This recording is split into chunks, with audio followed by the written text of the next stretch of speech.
షేక్ బషీరున్నిసా బేగం గారు అందించిన అల్లాహ్ అనుగ్రహించిన వేళ. రాళ్ళు రప్పలు ఉన్న భూమిలో నుంచి దివ్య జలధార పైకి ఉబికింది. ఓ తల్లి బీబీ హాజిరా బిడ్డ ఇస్మాయిల్ అలైహి వసల్లం దాహం తీరి అల్లా అనుగ్రహించిన వేళ సమస్త సృష్టి పులకించింది. 4000 సంవత్సరాలుగా ఎడారి ప్రాంతపు ప్రజలను ఆదుకొని సేద తీరుస్తున్న ఆ నీరు జంజం నీరుగా ప్రసిద్ధి పొందింది. ఇది మానవులకు అల్లా ప్రసాదించిన జలధార. దైవాన్ని నమ్మిన వారెన్నటికీ నిరాశ చెందరు. అల్లాహను విశ్వసించిన ఇబ్రహీం అలైహి వసల్లం జీవితం ఆమూలాగ్రం మానవులకు జ్ఞానతృష్ణ తీరుస్తుంది.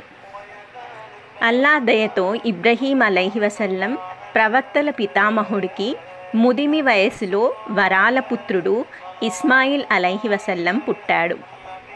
పుత్రోత్సాహంతో ఉన్న ఆ తండ్రికి కొడుకును బలి ఇవ్వవలసిందిగా అల్లా ఆజ్ఞ వచ్చింది. కలవరపడిన ఇబ్రహీం అలైహి వసల్లం వెనుకంజ వేయలేదు. అల్లా ఆదేశాన్ని శిరసావహిస్తూ బిడ్డను వధించే ప్రయత్నం చేశాడు. దైవం పెట్టిన పరీక్షలో నెగ్గి బిడ్డకు బదులుగా గొర్రెను కుర్బానీ ఇచ్చే అనుమతి పొందాడు. ఆనాటి నుంచి పవిత్ర ఈదుల్ అజ్హా బక్రీద్ మాసంలో కుర్బానీ ఇచ్చే సాంప్రదాయాన్ని విశ్వాసులు కొనసాగిస్తున్నారు. ప్రవక్త ఇబ్రహీం అలైహి వసల్లంను అనుసరించే వారికి అల్లాహ్ కరుణా కటాక్షాలు ఎక్కువగా లభిస్తాయని దివ్య ఖురాన్ పేర్కొంటుంది. తమలోని వికారాలను నిలువరించగలగాలి. అటువంటి వారే అల్లా విశ్వాసులుగా మనగలుగుతారు. అల్లా మన్నింపునకు అర్హులై ఎన్నో ఘన విజయాలను కైవసం చేసుకుంటారు. ప్రవక్త ఇబ్రహీం అలైహి వసల్లం నాటి ప్రజల మూర్ఖత్వాన్ని వ్యతిరేకించి అల్లాహ్ ఏకత్వం వైపు రావాల్సిందిగా పిలుపిచ్చారు. ఆ ప్రజలు వారి బోధనలు విని తమ విశ్వాసాల్లోని హేతురాహిత్యాన్ని గుర్తించినా అహంకారంతో ప్రవర్తించారు. ఇబ్రహీం అలైహి వసల్లంను తాళ్లతో కట్టి అగ్నిగుండంలోకి విసిరేశారు.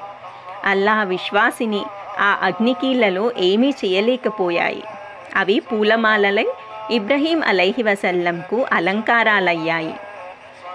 ఏకైక దైవారాధన కేంద్రాన్ని మక్కా నగరంలో పునర్నిర్మించే బాధ్యత ఇబ్రహీం అలైహి వసల్లం, ఇస్మాయిల్ అలైహి వసల్లం తండ్రి కొడుకులకు అందింది. అదే కాబా గృహంగా పేరుంది. దైవదూతల ప్రార్థనలకు ఆలకిస్తుంది. ఇస్లాంలోని 5వ నిబంధనగా విశ్వాసులు హజ్ యాత్ర చేసి కాబా గృహం దర్శించుకొని అల్లా అనుగ్రహాలను పొందుతారు. ఈ ప్రయాణం ధర్మబద్ధమైన సంపాదనతో చేయాలి. బక్రీద్ మాసంలో హజ్ యాత్ర చేయలేని నిరుపేదలు ప్రత్యేక ఆరాధనలతో అల్లాహ్ను ప్రార్థిస్తారు. అల్లా ప్రసన్నత పొందడమే అంతిమ లక్ష్యంగా ఉపవాసాలు ఉంటారు. అల్లాను విశ్వసించి శరణు కోరే వారిని కరుణాగృహాలతో అల్లా ముంచెత్తుతాడని ఖురాన్ గ్రంథంలోని 4వ ఆయత్ అన్-నిసా బోధిస్తుంది. అల్లా దయ కోసం శాంతి సహజీవనాలతో అందరం కలిసి ప్రార్థిద్దాం. హజ్ యాత్ర వల్ల మనిషి పాప ప్రక్షాళన జరిగి అతడు అప్పుడే పుట్టిన పసిబిడ్డలా పునీతుడవుతాడు. అతడు ఐహిక వాంఛలకు, దైవాజ్ఞ ఉల్లంఘనకు పాల్పడకుండా, ప్రదర్శనా బుద్ధి లేకుండా ఏకాగ్ర చిత్తంతో హజ్ యాత్ర చేయాలని హదీసులు వివరిస్తున్నాయి.